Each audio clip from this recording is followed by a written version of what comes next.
Ang liwanag ng mga ilaw ay nakakasilaw, ngunit para kay Mayor Marco de Villa, ang entabladong ito ay laging may kasamang anino.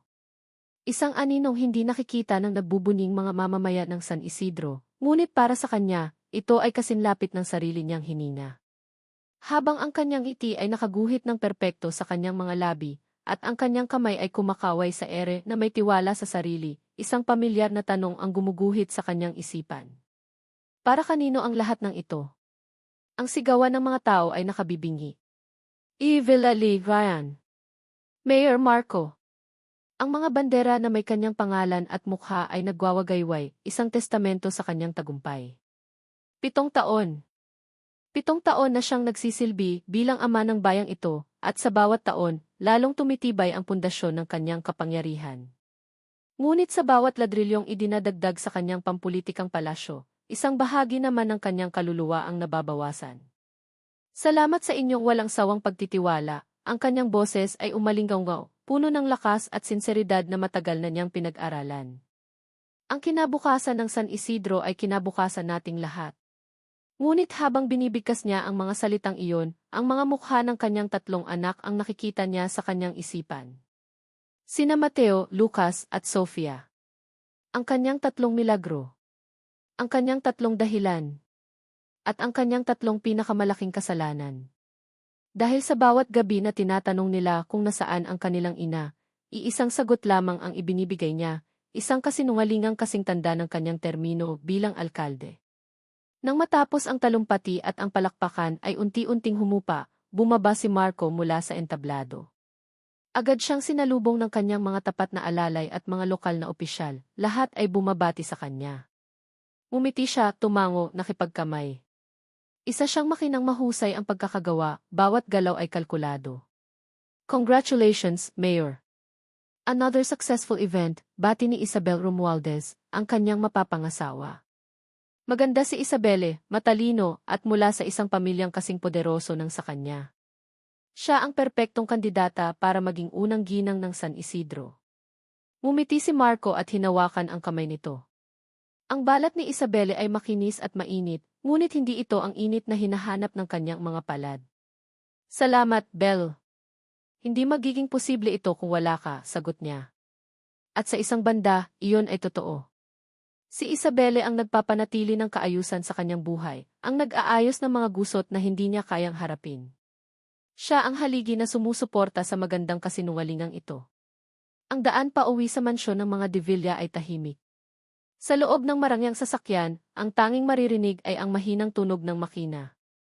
Tumingin si Marco sa labas ng bintana, sa mga ilaw ng bayang minamahal niya.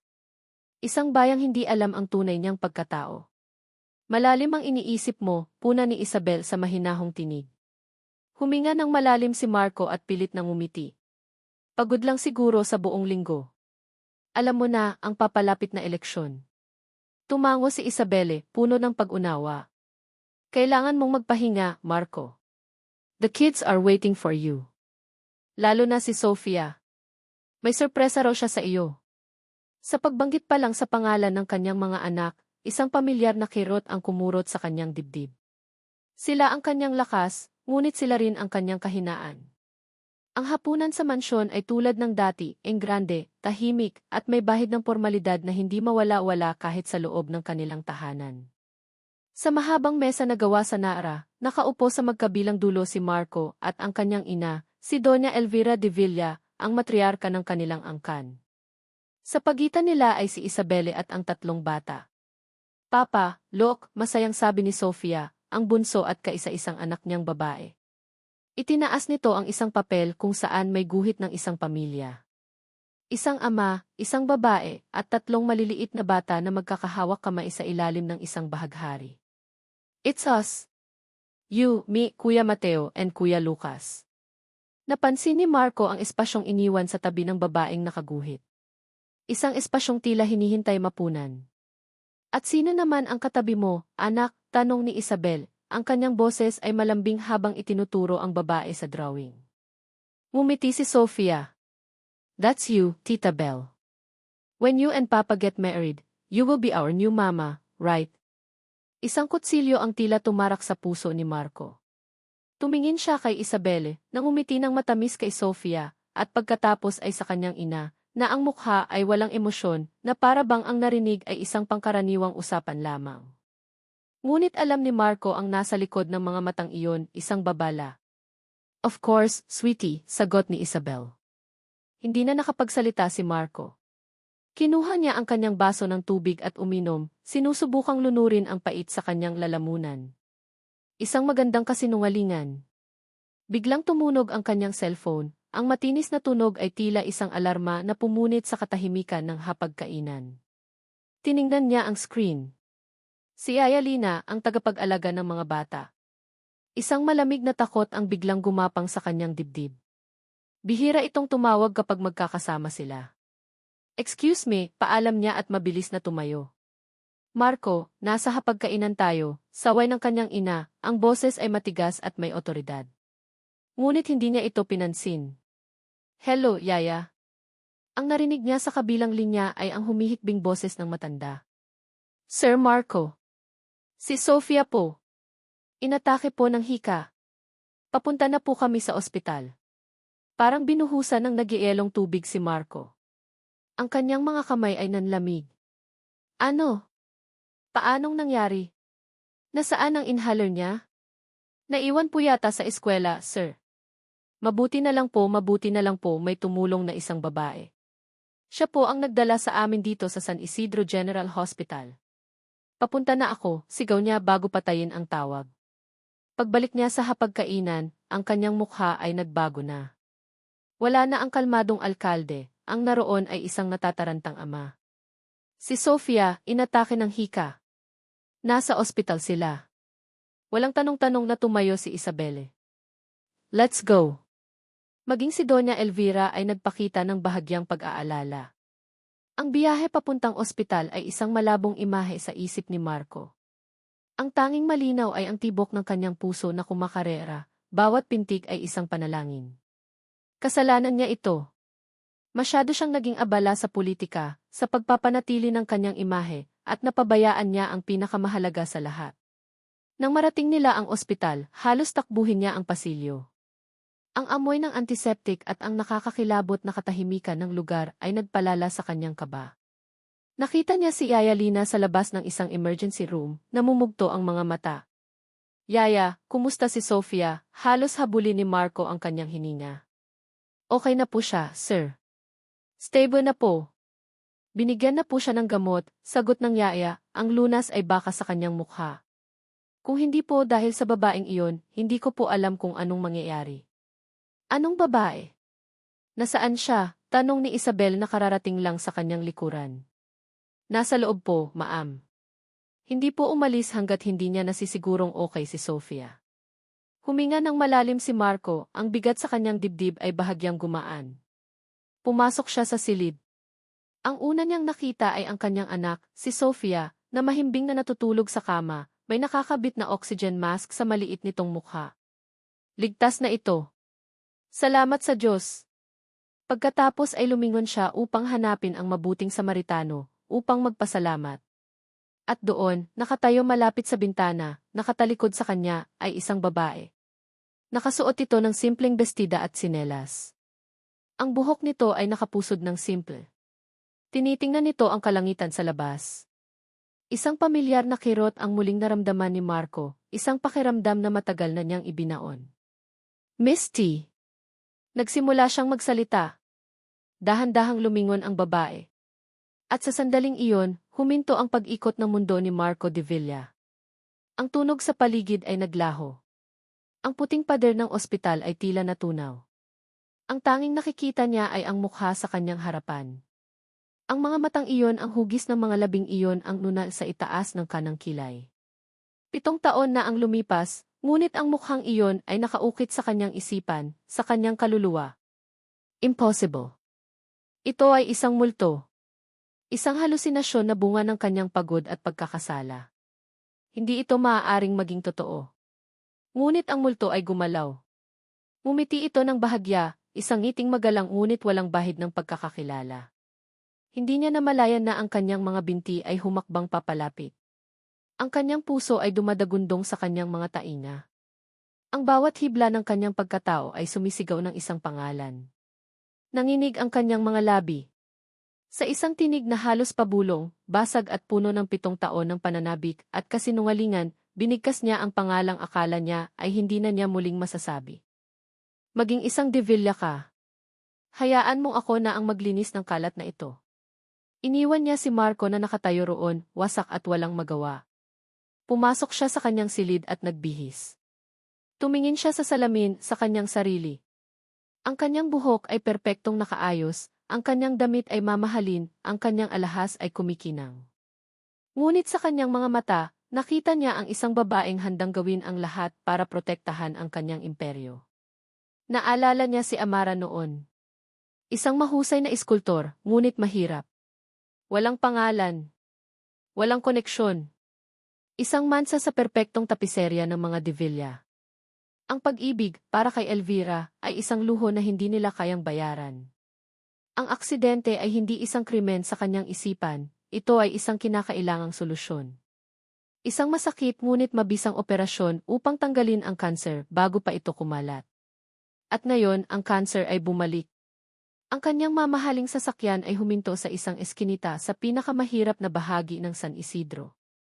Ang alikabok sa kalsada ay dumikit sa kanyang mga sapatos na gawa sa Italia nang siya ay bumaba. Ang amoy ng basura at maruming kanal ay sumalubong sa kanya at naramdaman niya ang isang matinding pandidiri. Ito ang mundo ni Amara. At hindi niya hahayaang mahawa nito ang kanyang pamilya. Nakita niya ang maliit at sirasirang bahay. Sa labas, isang matandang lalaki ang nagdidilig ng mga halaman. Kilala niya ito. Si Mang Ador. Ang kanilang dating katiwala na pinalayas niya maraming taon na ang nakalipas dahil sa isang maliit na pagkakamali. Taksil. Naglakad siya palapit, ang kanyang presensya ay nagdulot ng agarang paninigas sa matanda. Nabitawan ni Mang Ador ang kanyang tabo, at ang tubig ay tumapon sa kanyang paanan. Doña Elvira, nanginginig na sabi ng matanda, hindi makatingin ang diretsyo sa kanyang mga mata. Ador, ang kanyang boses ay kasing lamig ng hangin sa umaga. Matagal na tayong hindi nagkita. At sa tingin ko, alam na natin kung bakit ako narito. Napalunok si Mang Ador, ang takot ay malinaw sa kanyang mukha. Wala po akong alam sa sinasabi ninyo. Isang maliit at mapang-uyam na ngiti ang sumilay sa labi ni Doña Elvira. Huwag na tayong maglokohan, Ador. Alam kong nasa iyo ang babae.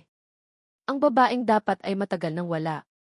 Sa loob ng 7 taon, itinago mo siya.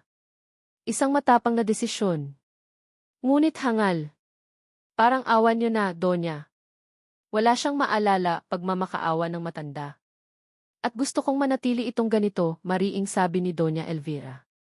Lumapit siya, ang kanyang mukha ay ilang pulgada na lang mula sa mukha ng matanda.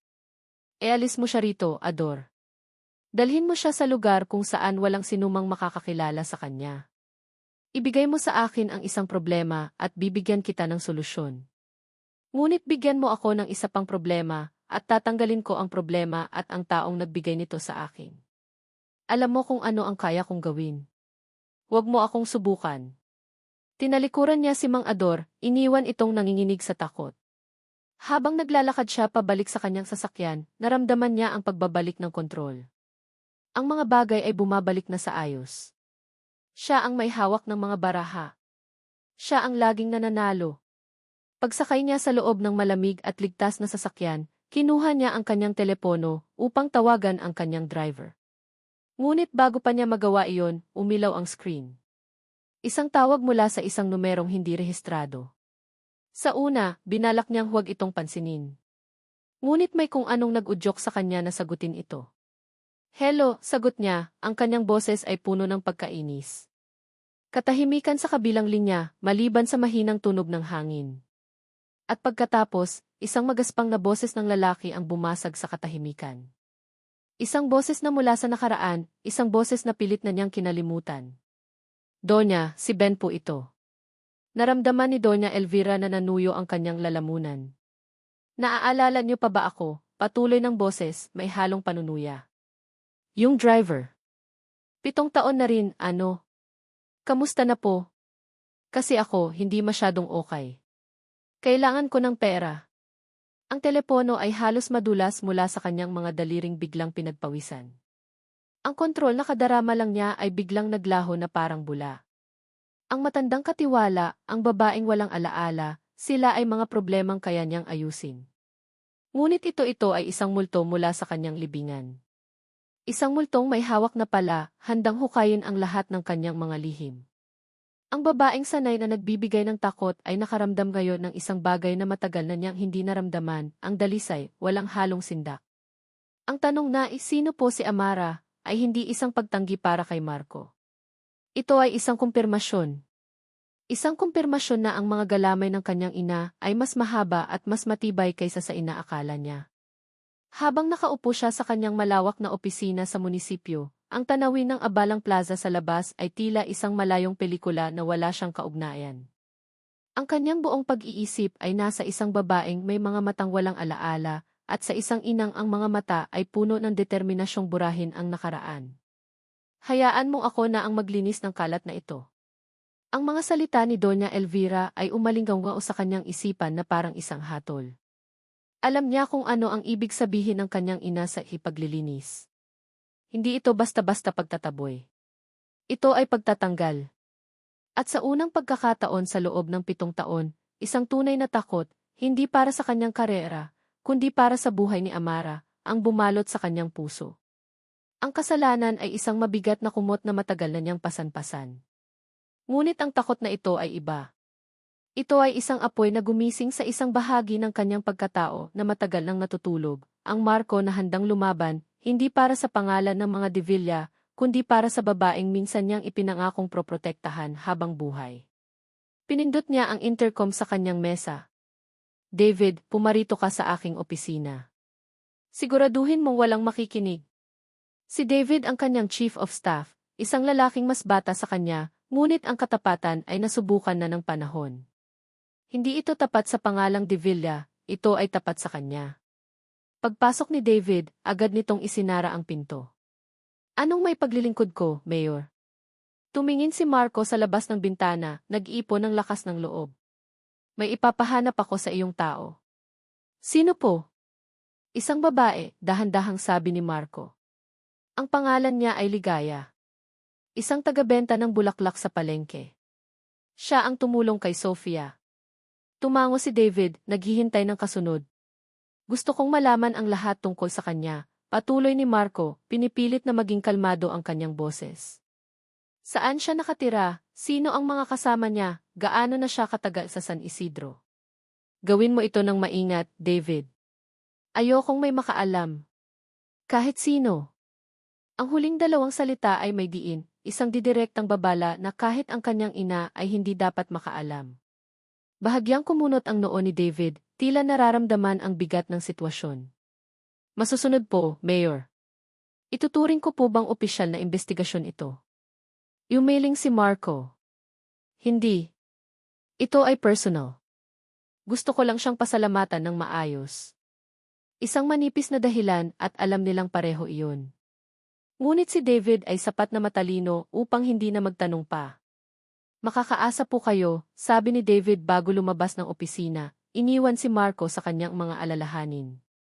Ang maghapon ay lumipas na parang isang panaginip. Pumipirma siya ng mga dokumento, dumadalo sa mga pulong, ngumingiti sa mga tao, ngunit ang kanyang isipan ay nasa ibang lugar. Ito ay nasa isang maliit na bahay, kasama ang isang babaeng hindi siya naaalala, at sa isang madilim na plano na tiyak na isinasagawa na ng kanyang ina.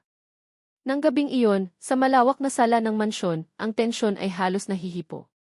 Si Doña Elvira ay naroon, nagbabasa ng isang libro, ngunit alam ni Marco na ang bawat galaw niya ay binabantayan nito. Si Isabela naman ay sinusubukang maging tulay sa pagitan ng lahat, pinapanatili ang isang masayang kapaligiran para sa mga bata. Papa, look! Tita Belle helped me with a drawing, masayang sigaw ni Sofia. Tumatakbo palapit sa kanya habang hawak ang isang piraso ng papel. Kinuha ito ni Marco. Ito ay isang mas detalyadong bersyon ng guhit nito noong nakaraan. Isang pamilya. Naroon siya, si Mateo, si Lucas, si Sofia, at si Isabel. Ngunit sa gilid, may isang panibagong tao na idinagdag. Isang babaeng may hawak na isang malaking bulaklak na mirasol, nakangiti. Sino naman ito, anak? Tanong ni Marco, kahit alam na niya ang sagot. Si Tita Ligaya po. The Flower Lady, sagot ni Sofia. Sabi ko kay Tita Belle, dapat isama natin siya kasi she's a hero. Tumingin si Marco kay Isabel, nang umiti ng bahagya. Sofia insisted. She's quite fond of her, paliwanag ni Isabel. Ngunit sa likod ng ngiting iyon, nakita ni Marco ang isang kislap ng pagtatanong sa mga mata nito. Napapansin na nito ang kanyang pagkaabala. Amara. Ang babae ay bahagyang kumunot ang noo, ang kanyang mga mata ay nagpakita ng purong pagtataka, walang anumang bakas ng alaala. Tiningnan siya nito na parang isang estranghero. Patawad po, sir, magalang nitong sagot, ang boses ay malumanay at malinaw. Sino po si Amara? Ang umaga ay laging may dalang kapayapaan para kay Ligaya. Ang amoy ng basang lupa mula sa kanyang hardin, ang malamig na dampi ng hamog sa kanyang mga daliri, habang malumanay niyang hinihimas ang mga talulot ng rosas, at ang ginintuang sinag ng araw na unti-unting sumisilip sa mga dahon. Ito ang kanyang mundo. Isang mundong maliit, simple at payapa. Sa loob ng 7 taon, ito na ang kanyang nakagisnan. Kinuha niya ang isang bagong pitas na puting rosas at inamoy ito. Ang bango nito ay pamilyar at nagbibigay ginhawa. Siya si Ligaya, ang tagapag-alaga ng mga bulaklak.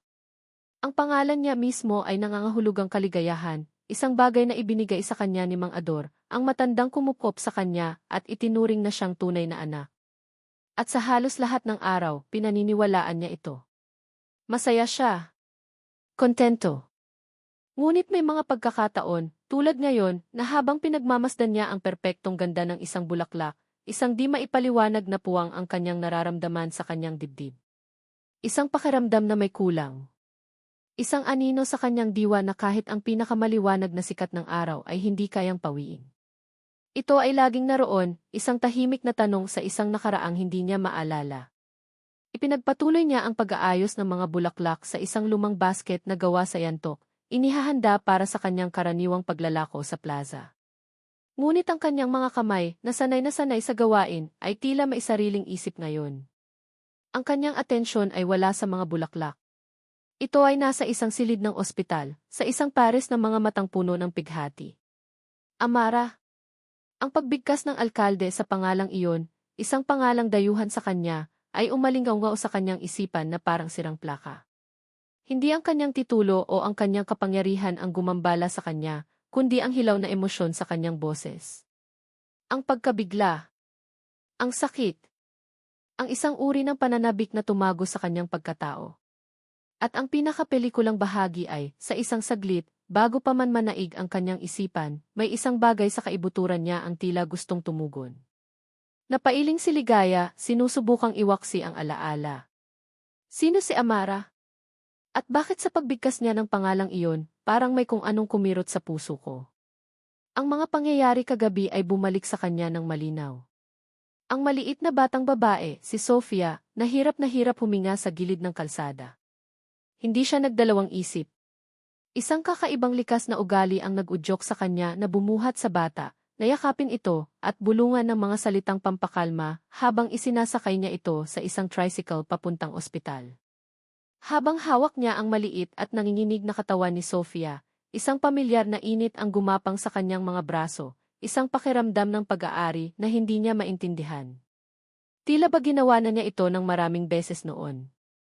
Noong nasa ospital na sila, hindi niya magawang iwan ang bata. Kahit na sinabi ng mga nurse na okay na ito, nanatili siya. Tinitingnan niya ang payapang mukha ni Sofia habang natutulog ito at isang ngiti ang sumilay sa kanyang mga labi. At pagkatapos dumating ang alkalde. Ang ama ng bata.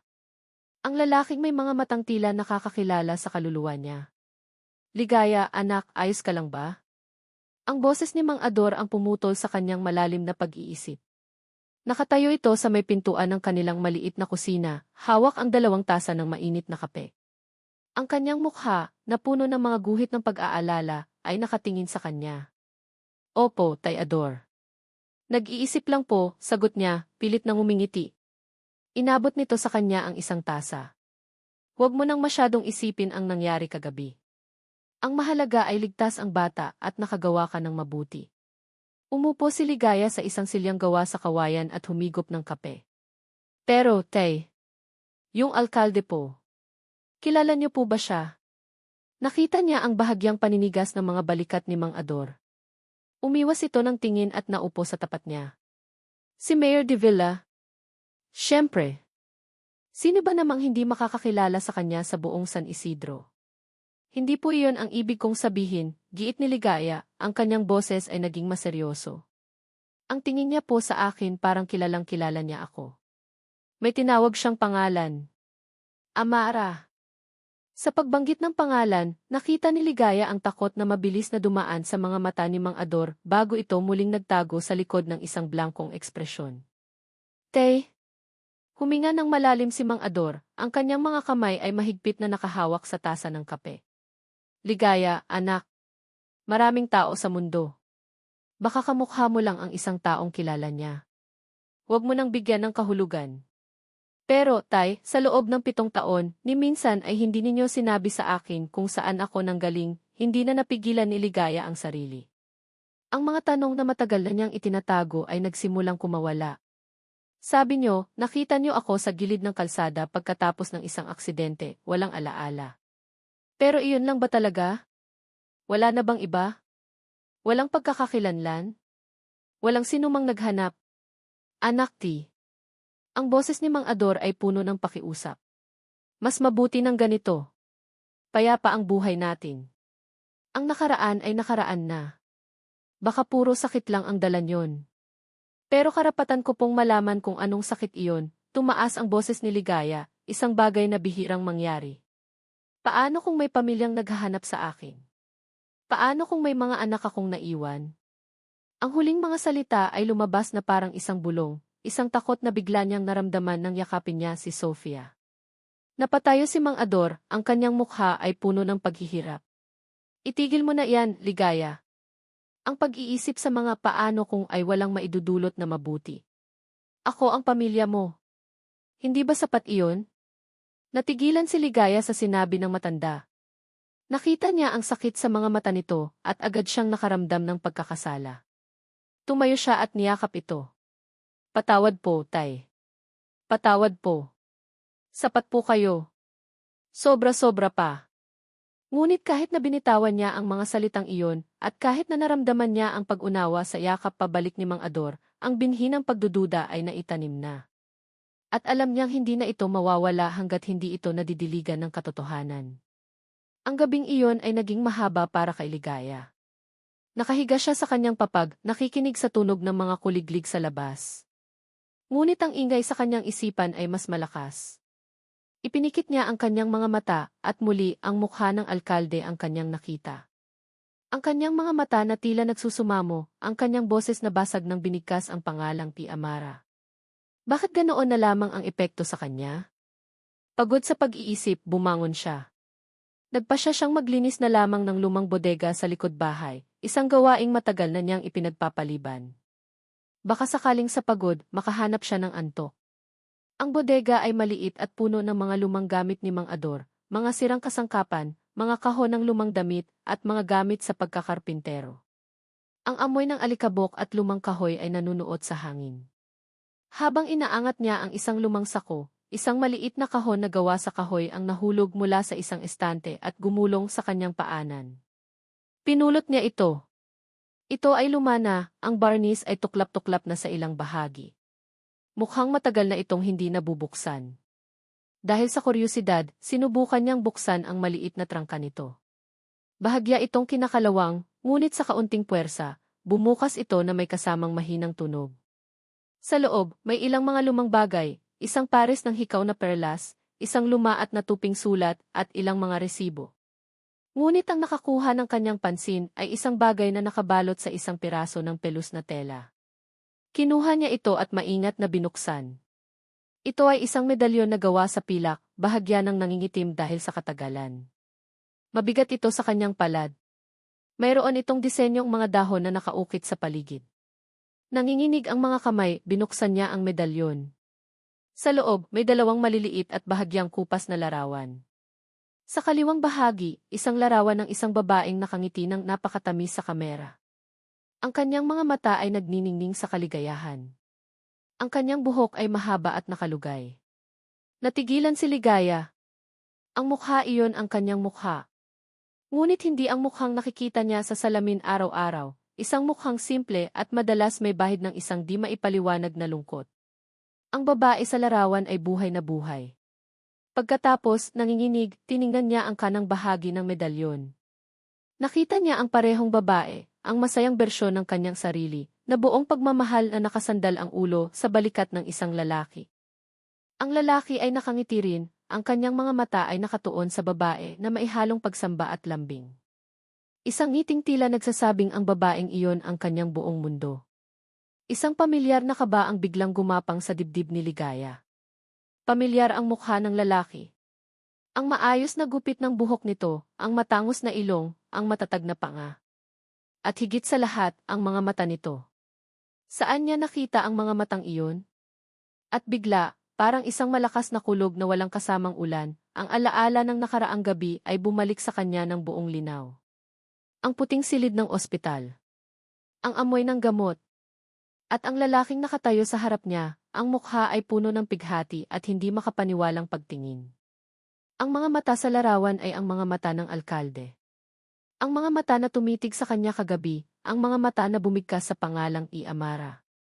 Ang lalaking kasama niya sa kupas na larawan, ang lalaking kung makatingin sa kanya, ay parang siya ang pinakamahalagang tao sa mundo, ay walang iba kundi ang kagalang-galang na alkalde ng San Isidro. Si Mayor Marco de Villa. Nabitawan ni Ligaya ang medalyon. Gumawa ito ng isang maliit, matinis na kalansing nang bumagsak ito sa sahig na semento. Napaurong siya ng isang hakbang, ang kanyang likod ay tumama sa isang maalikabok na aparador na nagdulot ng bahagyang pagyanig sa mga gamit sa ibabaw nito. Ang kanyang paghinga ay naging mabilis at mababaw, tila ninanakaw ang hangin mula sa maliit na bodega. Hinawakan niya ang kanyang dibdib, sinusubukang pakalmahin ang kanyang pusong biglang kumakarera. Hindi. Hindi maaari. Ang mga tanong ay bumuho sa kanyang isipan na parang isang baha, nag-uunahan, walang malinaw na sagot. Sino ako? Sino si Amara? Ano ang kaugnayan ko sa kanya? Bakit may larawan kaming magkasama? At bakit itinago ito ni Tayador sa akin? Ang payapang mundong kilala niya sa loob ng 7 taon, ang mundong itinayo sa mga bulaklak, sa simpleng pamumuhay, at sa pagmamahal ng isang amain, ay biglang nayanig hanggang sa pinakapundasyon nito. At sa gitna ng mga guho, isang pangalan ang paulit-ulit na umalinggaw sa kanyang isipan, hindi na isang tanong, kundi isang katotohanang nakakakilabot. Amara.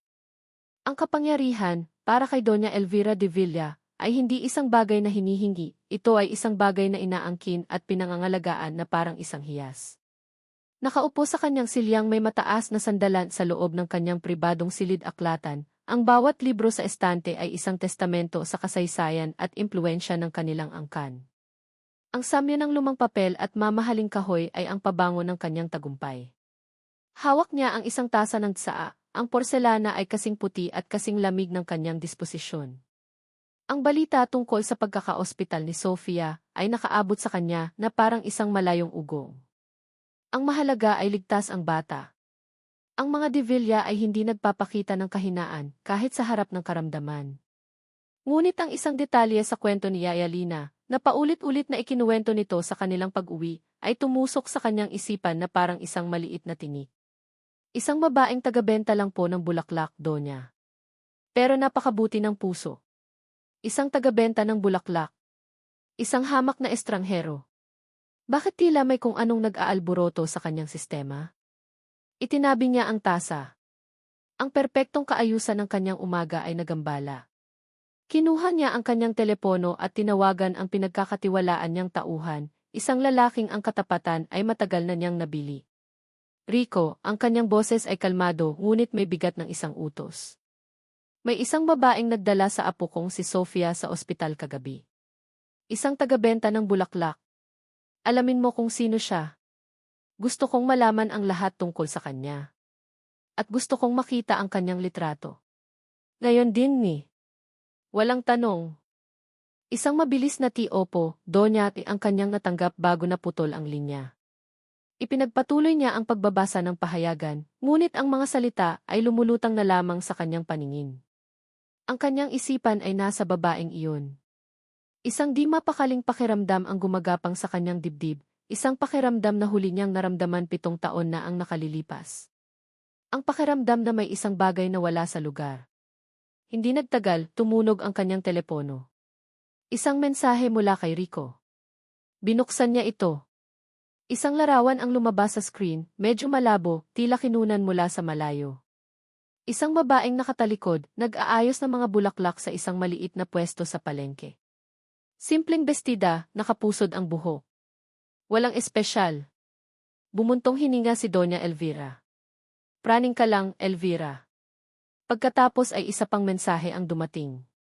Donya, nakuha ko po siyang lumingon. Isang panibagong larawan ang lumitaw. Mas malinaw. Nakaharap. Ang porselanang tasa ay halos madulas sa kanyang kamay. Ang kanyang mga daliri ay biglang nanlamig.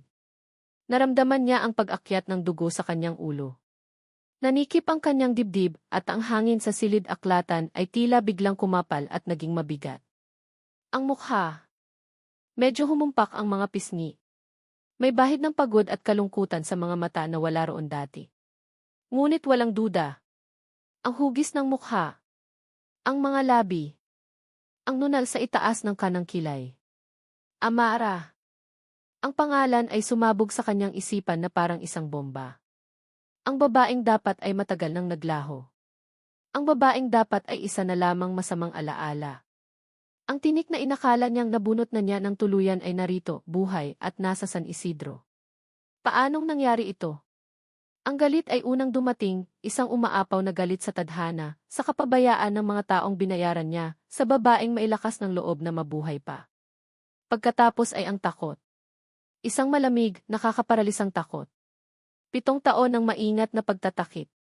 7 taon ng pagbuo sa perpektong imahe ni Marco bilang isang biyudong ama na iniwan ng asawa. Ang lahat ng iyon ay maaaring gumuho dahil sa isang hamak na tagabenta ng bulaklak. Mabilis siyang kumilos.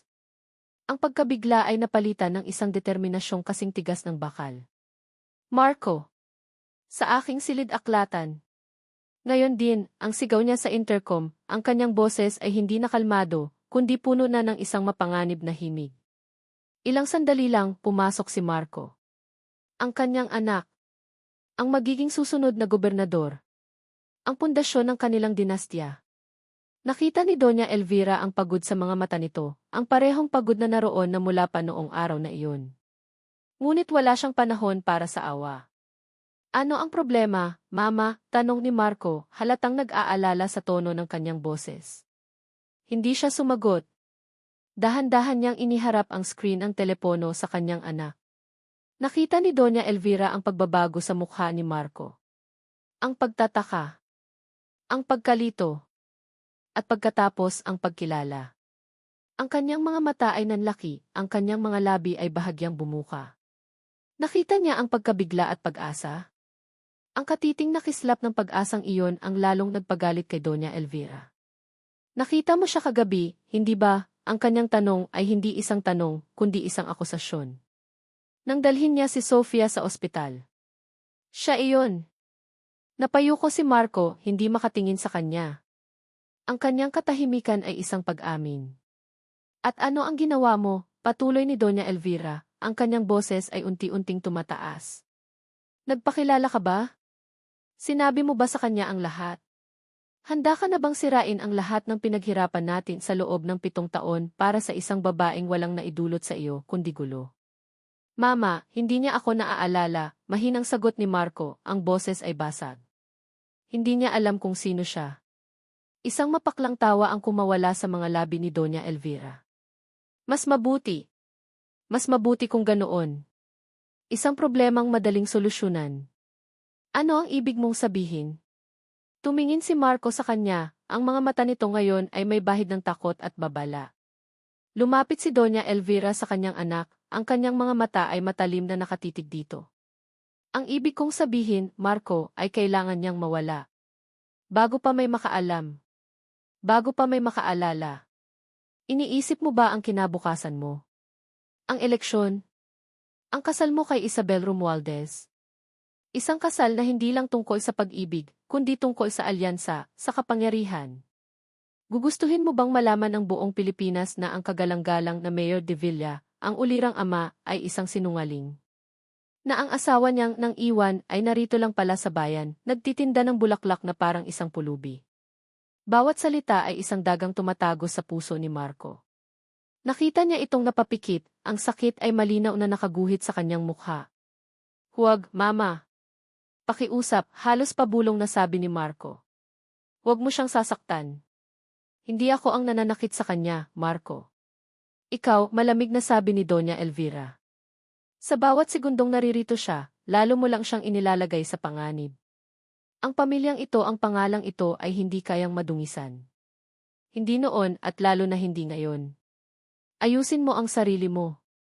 Maganda ang iyong guhit, anak, sabi niya kay Sofia, ginugulo ang buhok nito. Ngunit ang pagtingin sa guhit ay nagdulot ng isang matinding kirot sa kanyang puso. Ang kanyang mga anak, sa kanilang kawalang malay, ay unti-unting hinahanap ang ina na hindi nila alam na nawawala. Ang imahe ng bulaklak sa guhit, ang matamis ng ngiti ni Amara na kanyang naaalala, lahat ay nagsama-sama, at isang alaala ang biglang bumuhos sa kanyang isipan, malinaw at masakit. Ang hangin ay malakas sa tuktok ng burol, ang paborito nilang lugar na tanaw ang buong San Isidro. Ang mahabang buhok ni Amara ay sumasayaw sa hangin, at ang kanyang tawa ay mas matamis pa sa anumang musika para kay Marco. Hindi pa siya alkalde noon. Isa pa lamang siyang konsehal na puno ng pangarap, hindi para sa kapangyarihan, kundi para sa pagbabago.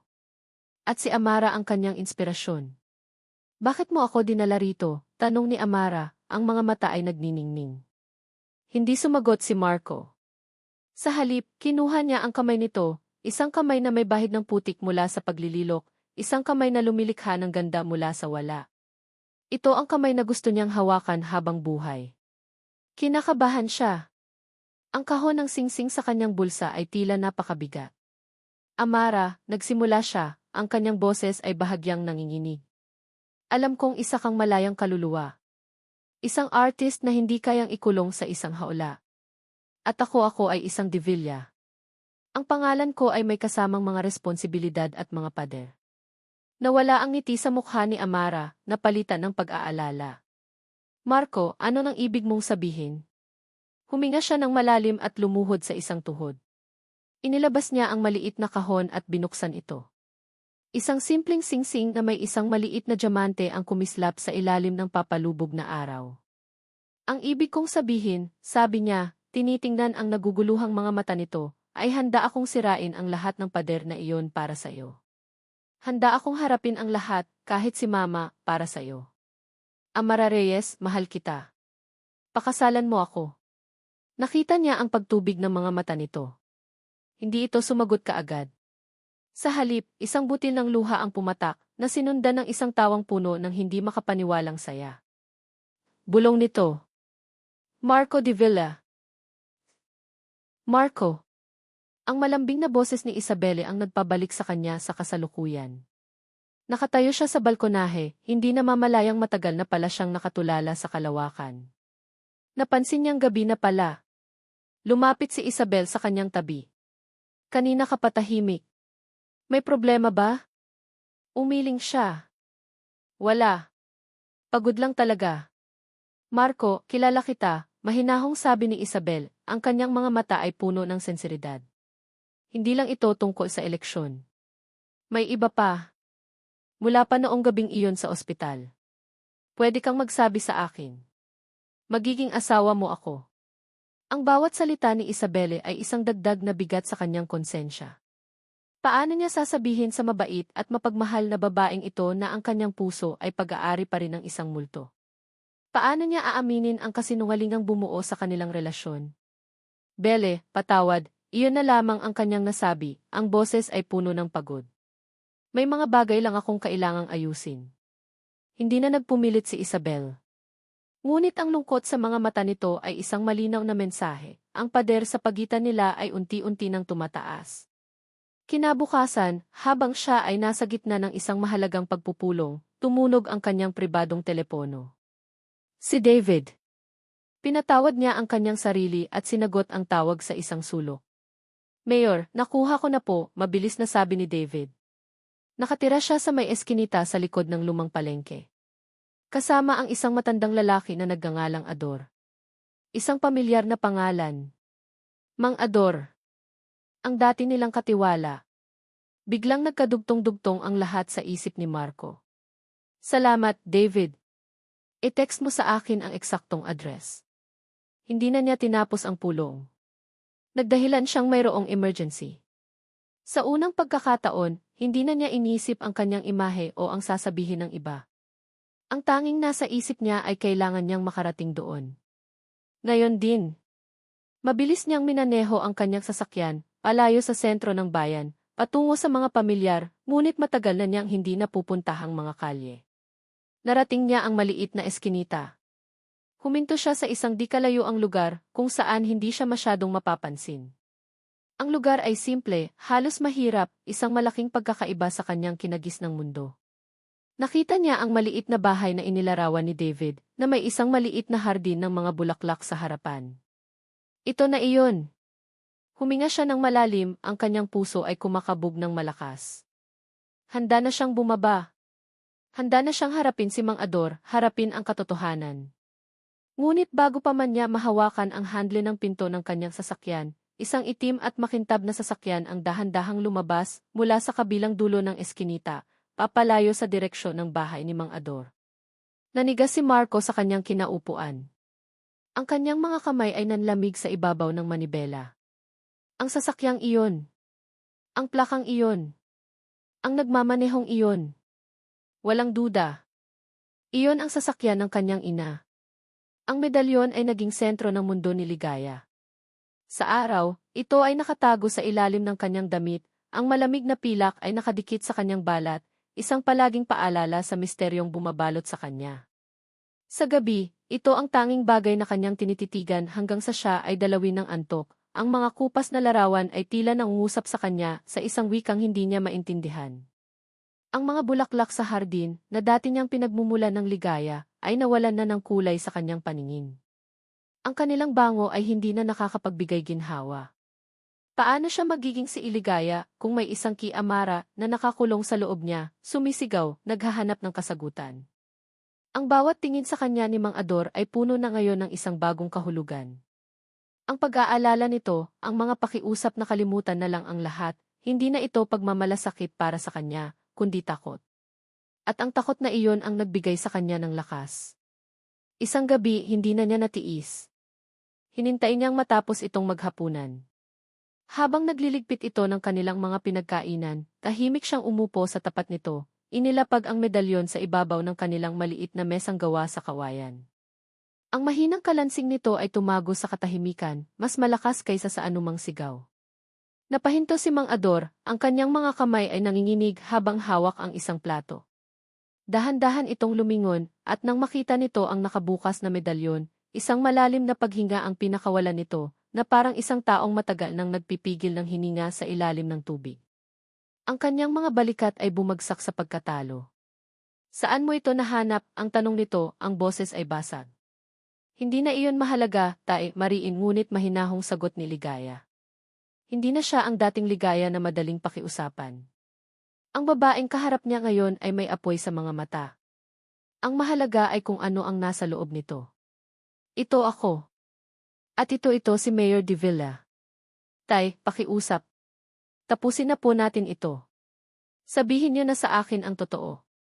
Umupo si Mang Ador, ang kanyang mukha ay biglang tumanda ng 10 taon. Tinitigan niya ang medalyon at pagkatapos ay tumingin siya kay Ligaya, ang kanyang mga mata ay nagsimulang mamasa. Patawarin mo ako, anak, nagsimula siyang humikbi, ang mga luha ay malayang dumaloy sa kanyang mga kulubot na pisngi. Patawarin mo ako sa aking kaduwagan. Hinawakan ni Ligaya ang magaspang na kamay ng matanda. Wala po kayong dapat ihingi ng tawad. Tinulungan niyo ako. Inalagaan. Ang kailangan ko lang po ay ang katotohanan. Huminga ng malalim si Mang Ador, tila nag-ipon ng lakas.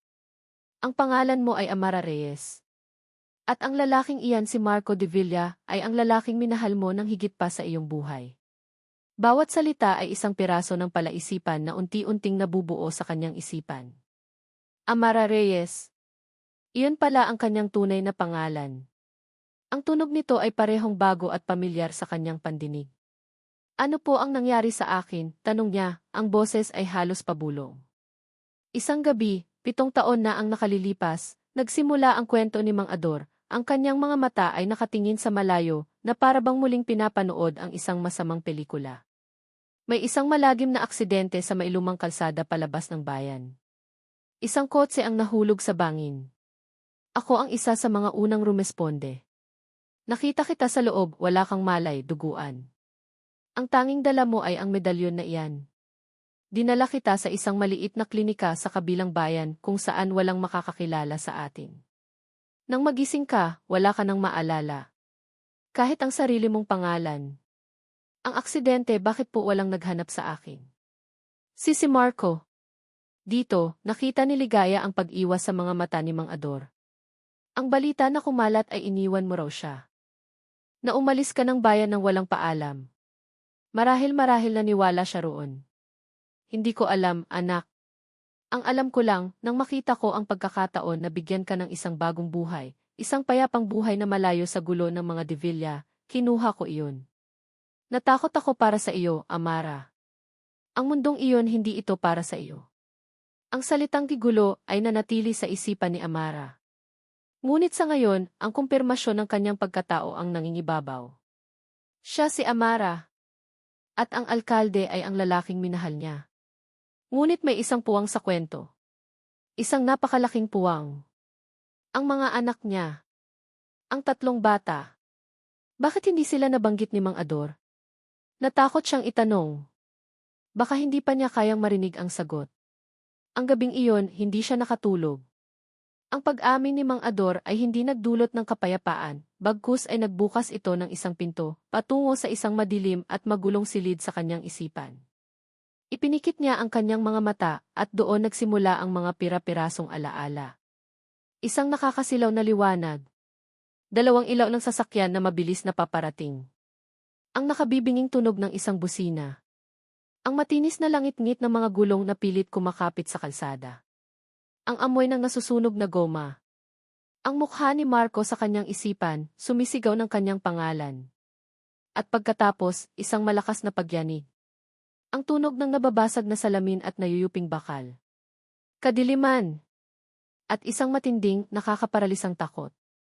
Napabalikwas siya ng bangon, humihingal, ang kanyang damit ay basang-basa ng pawis. Ang mga imahe ay napakabilis, napakagulo, ngunit ang emosyon ay napakalinaw. Iyon ay hindi isang ordinaryong aksidente. Ang takot na naramdaman niya ay takot ng isang taong hinahabol. Kinaumagahan, tumingin siya sa salamin.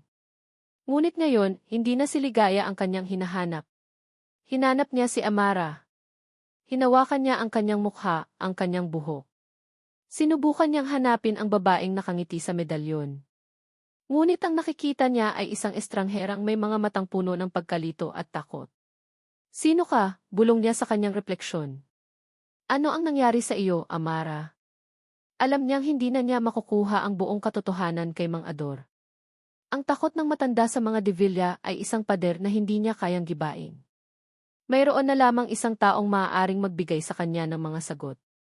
Ang taong kasama niya sa larawan. Ang taong bumigkas sa kanyang pangalan. Si Marco Divilla.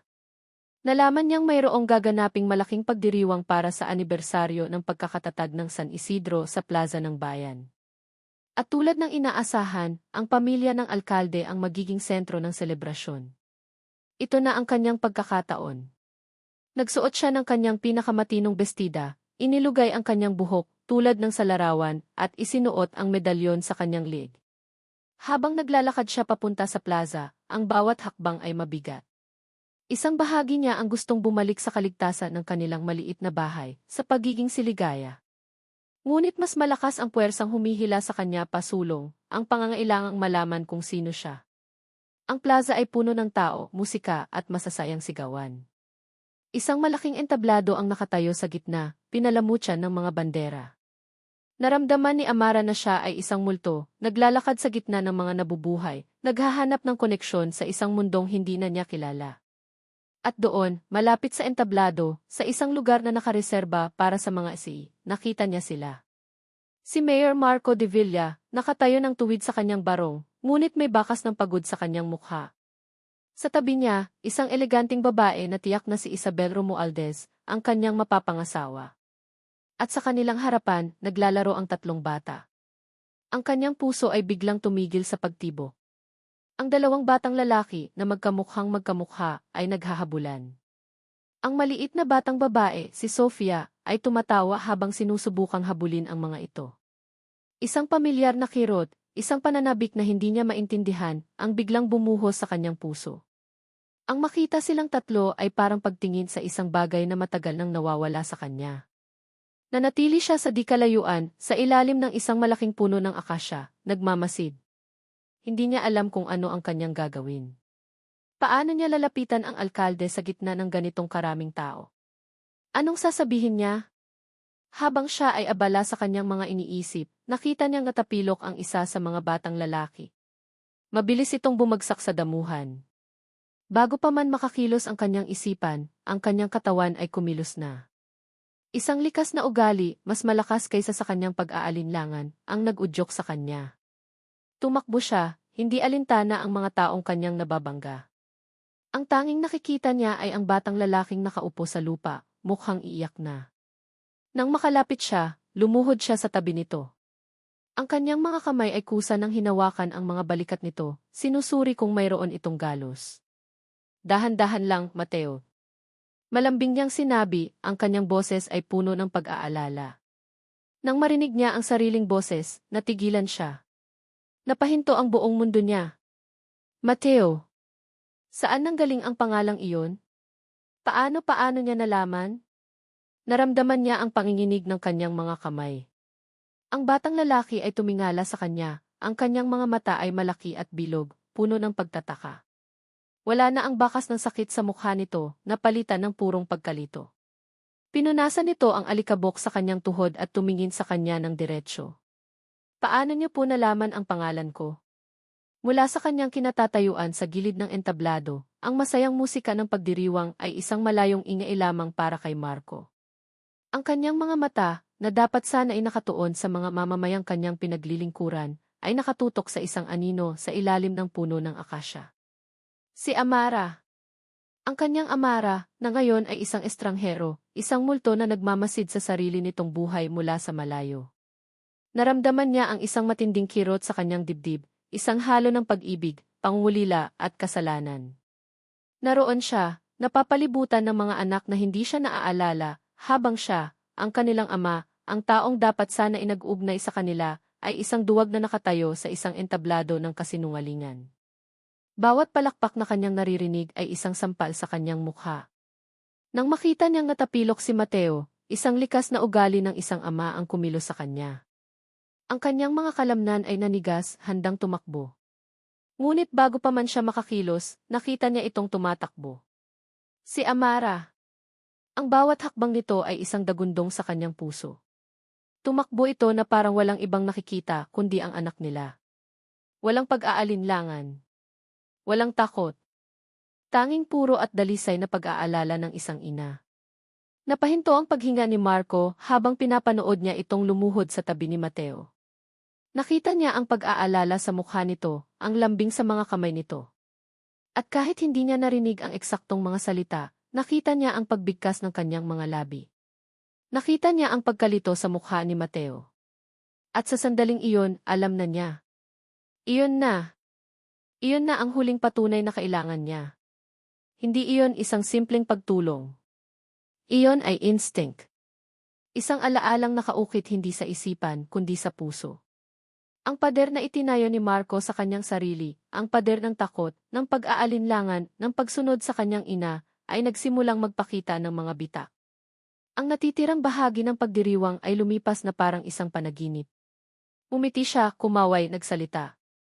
Ngunit ang kanyang kaluluwa ay wala na roon. Ito ay nasa tabi na ni Amara, humihingi ng tawad. Sa kanilang pag-uwi, ang katahimikan sa loob ng sasakyan ay mabigat.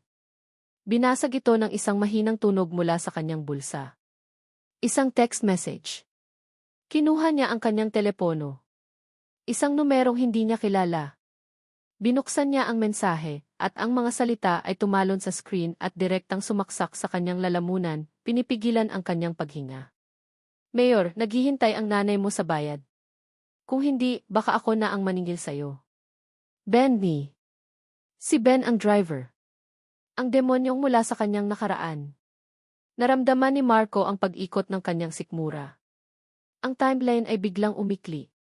Ang bomba ay malapit ng sumabog. Ang mga kamay niya sa manibela ay nanlamig at pinagpawisan. Marco, are you okay?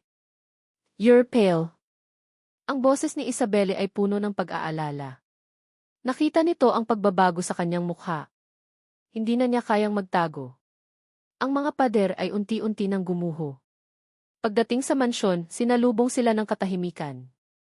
Ang mga bata ay nauna nang umuwi kasama si Ayalina. Tanging sila lamang ni Isabelle, at ang nag-aabang na presensya ng kanyang ina na tiyak na nasa isang sulok, nagmamasid. Marco, we need to talk, mariing sabi ni Isabel nang makapasok sila sa malawak na sala. Wala na ang lambing sa boses nito, napalitan ito ng isang pinal na pagod. Nakita ko ang reaksyon mo sa plaza kanina. At ngayon, kung ano man ang nabasa mo sa iyong telepono. Hindi na ako maaaring magpatuloy ng ganito. I deserve the truth. Who is that woman?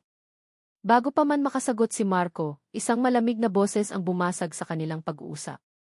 Siya ay isang walang kwentang tao mula sa nakaraan, Isabel Ija. Isang multo na dapat ay matagal nang nakalimutan. Lumabas si Doña Elvira mula sa dilim ng silid-aklatan, ang kanyang mukha ay kasing tigas ng marmol. Ang kanyang mga mata ay matalim na nakatitig kay Marco, isang malinaw na babala. Ngunit ang babala ay hindi na gumagana. Ang mensahe ni Ben, ang itsura ni Amara sa plaza, ang tanong ni Mateo, lahat ay nagsama-sama upang maging isang malakas na puwersa na sa wakas ay sumira sa huling natitirang pader ng takot ni Marco. Hindi, Mama, matigas na sagot ni Marco, ang kanyang boses ay nanginginig sa pinipigilang galit. Hindi siya isang multo. Buhay siya. At hindi siya isang walang kwentang tao. Siya si Amara. Ang pag-amin ay binitawan sa hangin, mabigat at hindi na mababawi. Nakita ni Marco ang pagkabigla sa mukha ni Isabel, at ang kumikislap na galit sa mga mata ng kanyang ina. Marco, sigaw ni Doña Elvira, ang kanyang kalmadong maskara ay tuluyan ng nabasag. Huwag kang mangahas. Tapos na ako sa pagiging duwag, Mama, sigaw pabalik ni Marco, ang 7 taon ng pinipigilang sakit at galit ay sa wakas kumakawala. Tapos na ako sa pagsunod sa iyong mga kasinungalingan. Humarap siya sa kanyang ina, ang kanyang mga kamao ay nakakuyom sa kanyang tagiliran. Nakita ko ang sasakyan mo na paalis mula sa bahay ni Mang Ador. Alam kong pinuntahan mo siya. Ano ang sinabi mo sa kanya, Mama? Ano ang banta na ibinigay mo sa kanya at sa matandang tumulong sa kanya? Napasinghap si Doña Elvira, hindi inaasahan ang direktang atake. Ngunit hindi pa tapos si Marco. Itinaas niya ang kanyang telepono, ang screen ay nagpapakita ng mensahe ni Ben at ito. Si Ben. Ang driver na binayaran mo para patayin siya 7 taon na ang nakalipas. Bumalik na siya, Mama. At naniningil siya. Handa ka na bang bayaran siya habang buhay para lang itago ang iyong krimen? Bawat salita ay isang malakas na sampal, hindi lang kay Doña Elvira, kundi pati na rin kay Isabel, na napaatras, ang kanyang kamay ay nasa kanyang bibig, ang kanyang mga mata ay nanlalaki sa takot at hindi makapaniwala. Patayin, halos pabulong na tanong ni Isabel. Sa wakas, ang matibay na depensa ni Doña Elvira ay gumuho. Ang kanyang mukha ay namutla, ang kanyang mga labi ay nanginginig. Ang kanyang anak, ang kanyang sariling anak, ang siyang sumisira sa kanya sa harap ng babaeng pinili niya para rito. Ginawa ko ang lahat ng iyon para sa iyo, sigaw niya, ang kanyang boses ay basag at puno ng desperasyon. Para sa pamilyang ito. Ang babaeng iyon ay isang hadlang. Isang pagkakamali na kailangang itama. Hindi niya naiintindihan ang ating mundo. Ang hindi ninyo naintindihan, Mama, malamig na sagot ni Marco, ay siya ang mundo ko. At sinira ninyo iyon. Ang huling salita ay tila tumapos sa lahat. Ang katahimikan sa silid ay nakabibingi. Ang bigat ng 7 taong kasinungalingan, panlilinlang, at isang tangkang pagpatay ay bumagsak sa kanilang lahat. Si Isabelle ang unang kumilos. Dahan-dahan, may dignidad ngunit may malinaw na sakit sa kanyang mga mata, hinubad niya ang singsing ng pakikipagtipan mula sa kanyang daliri. Ang diamante ay kumislap sa ilalim ng ilaw ng chandelier, isang simbolo ng isang nasirang pangako. Hindi ako maaaring maging bahagi nito, Marco, mahina niyang sinabi, ang kanyang boses ay nanginginig ngunit matatag. Inilapag niya ang singsing sa isang maliit na mesa sa pagitan nila. Mahal kita. At mahal ko ang mga anak mo. Ngunit hindi ako maaaring magtayo ng isang pamilya sa ibabaw ng mga buto ng nakaraan ng iba. Lalo na kung ang nakaraang iyon ay buhay pa at humihinga. Tumingin siya kay Doña Elvira na may halong awa at pandidiri. At hindi ko kayang maging manugang ng isang halimaw. Pagkasabi noon, tumalikod si Isabelle at naglakad palabas ng mansyon, palabas ng kanilang buhay, iniwan ang nasirang singsing at ang mga guho ng isang pamilyang binuo sa kasinungalingan. Naiwan si Marco na nakatayo, nakatingin sa singsing. Wala siyang naramdamang panghihinayang, tanging isang malungkot na paglaya. Tapos na. Ang lahat ng mga pader ay bumagsak na. Tumingin siya sa kanyang ina, na ngayon ay nakaupo sa isang silya, isang talunang reyna sa kanyang gumuho na kaharian. Wala nang galit sa puso ni Marco, tanging isang malawak at malalim na kalungkutan. Nang walang anumang salita, tumalikod siya. Alam niya kung saan siya pupunta. Alam niya kung ano ang kailangan niyang gawin. Kinuha niya ang susi ng kanyang sasakyan at mabilis na lumabas ng mansyon, iniwan ang nakaraan sa likuran niya. Bawat kilometrong kanyang tinatahak palayo sa mansyon ay 1 kilometrong papalapit sa katotohanan.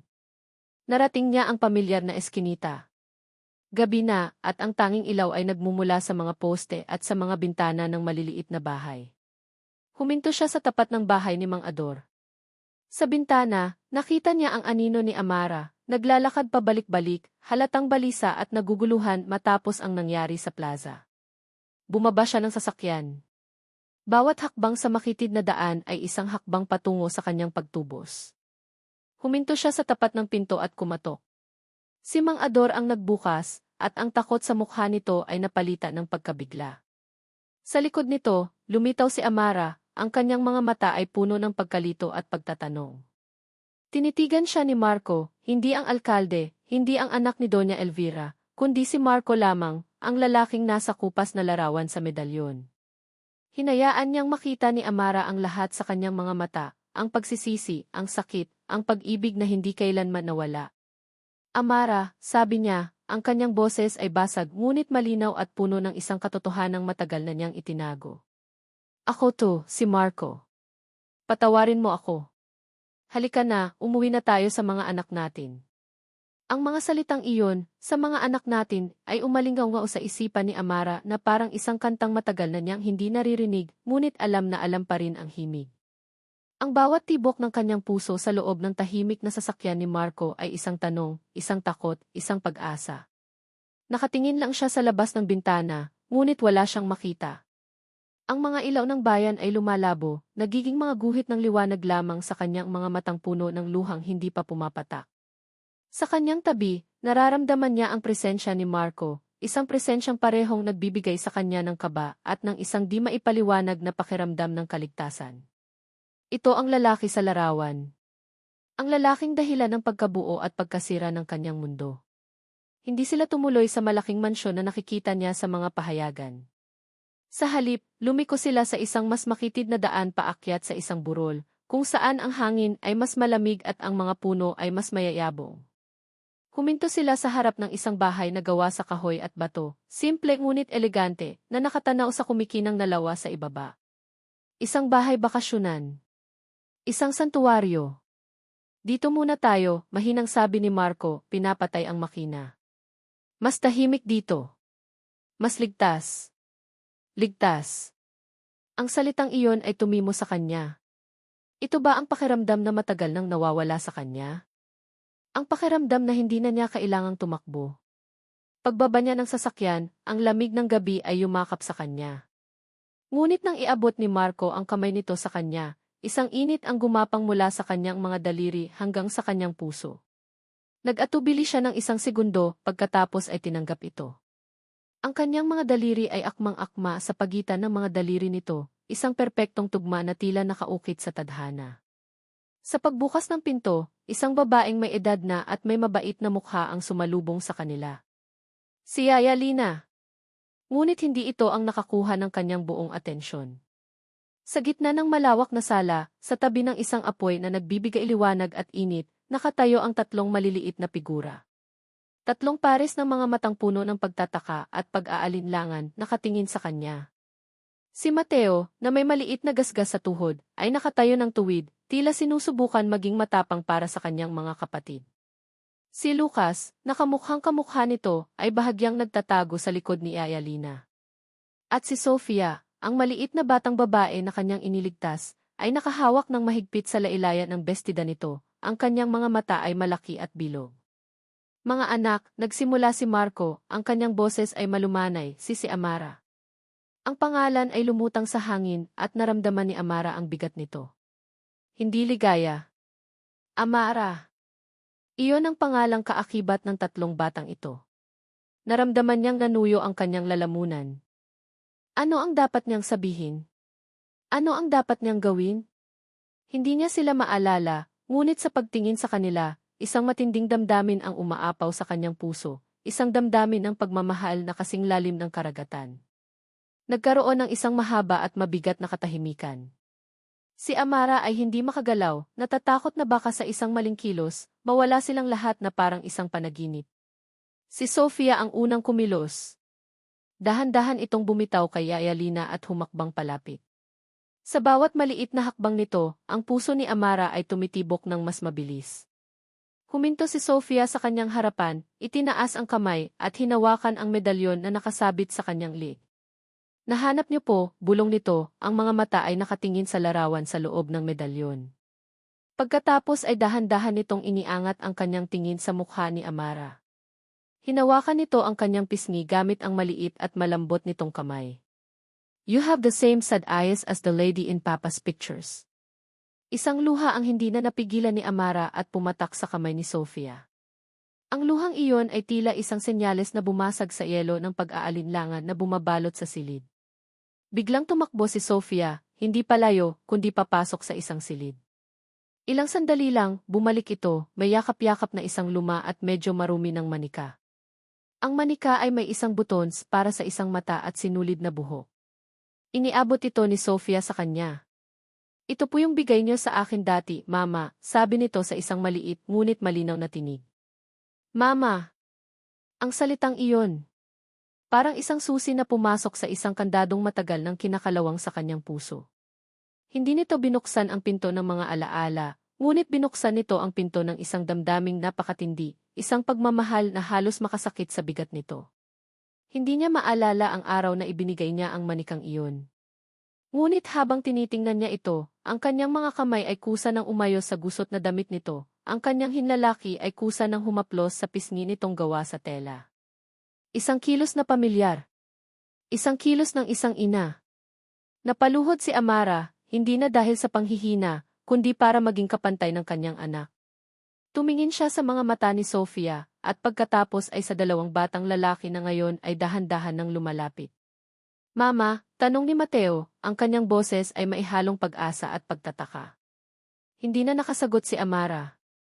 Ang tanging nagawa niya ay tumango habang ang mga luha ay malayang dumadaloy sa kanyang mga pisngi. At sa isang iglap, naramdaman niya ang tatlong maliliit na katawan na yumayakap sa kanya, ang kanilang mga braso ay nakapulupot sa kanyang liig, ang kanilang mga ulo ay nakasubsob sa kanyang mga balikat. Naramdaman niya ang bigat ng kanilang mga katawan, ang init ng kanilang mga hininga, ang amoy ng kanilang mga buhok. Ang lahat ay bago, ngunit ang kanyang kaluluwa ay sumisigaw na, nasa bahay na ako. Mula sa kanyang kinatatayuan, pinanood ni Marco ang lahat, isang tahimik na anino ng suporta.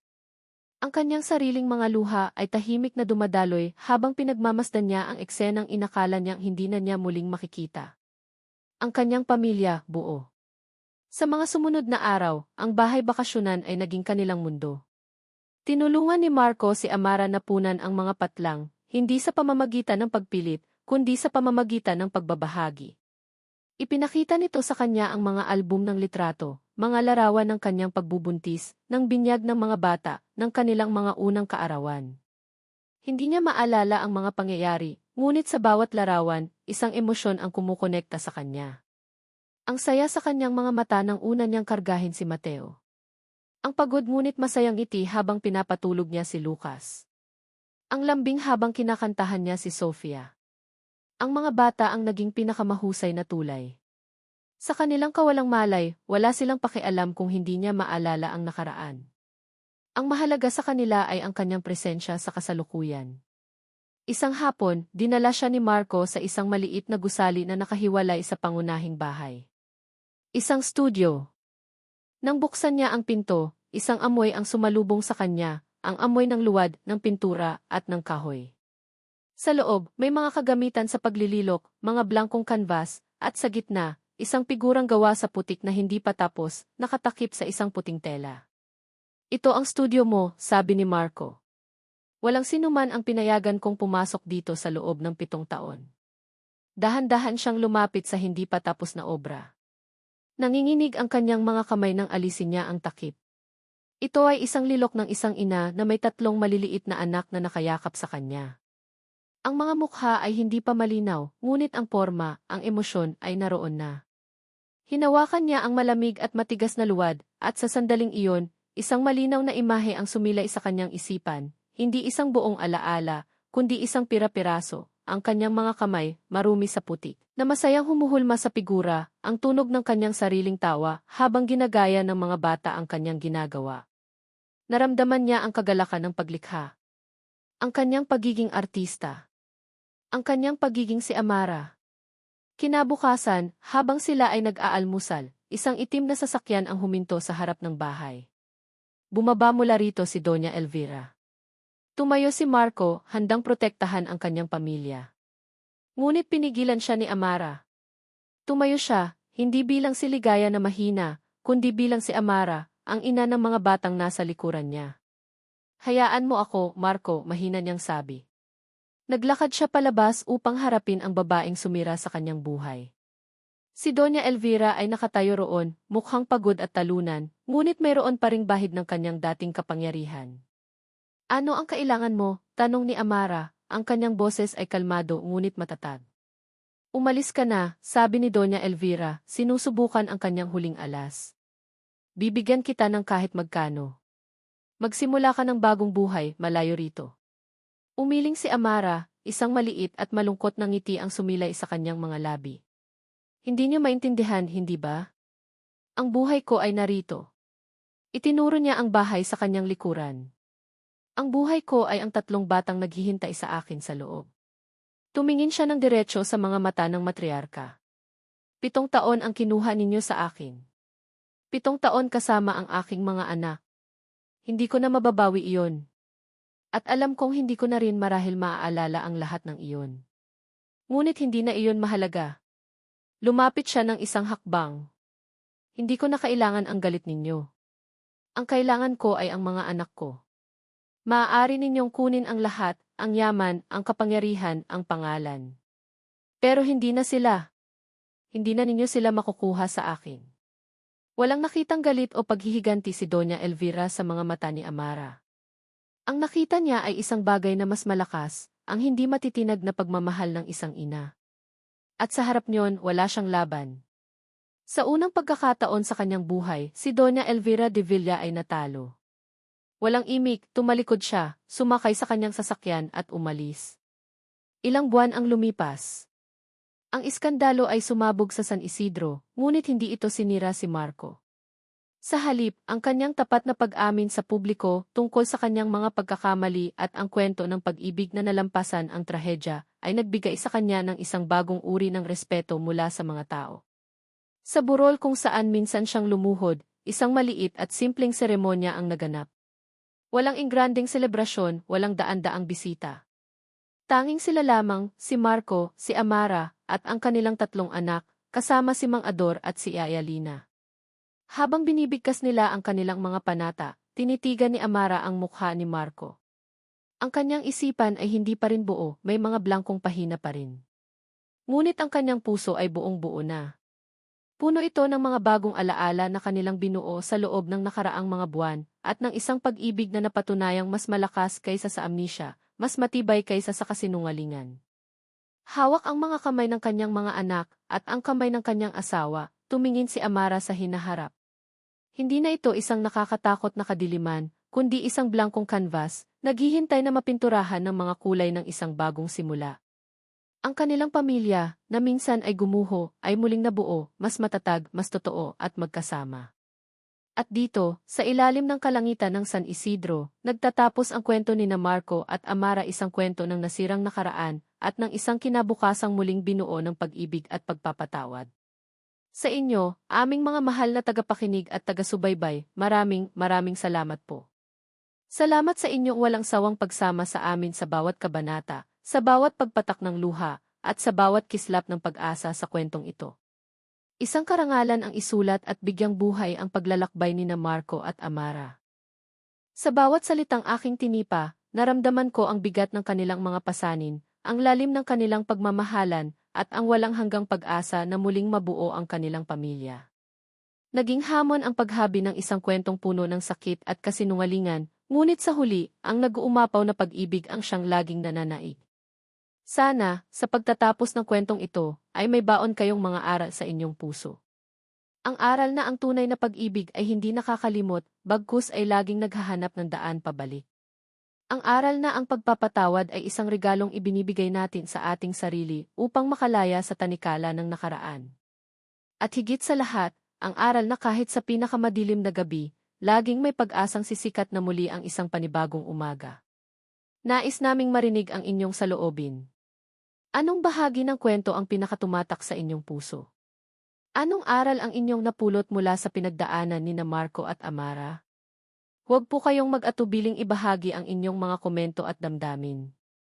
Hanggang sa ating muling pagkikita sa susunod na kwentong aming ihahandog. Muli, mula sa puso ng inyong manunulat, maraming salamat po sa inyong pakikinig.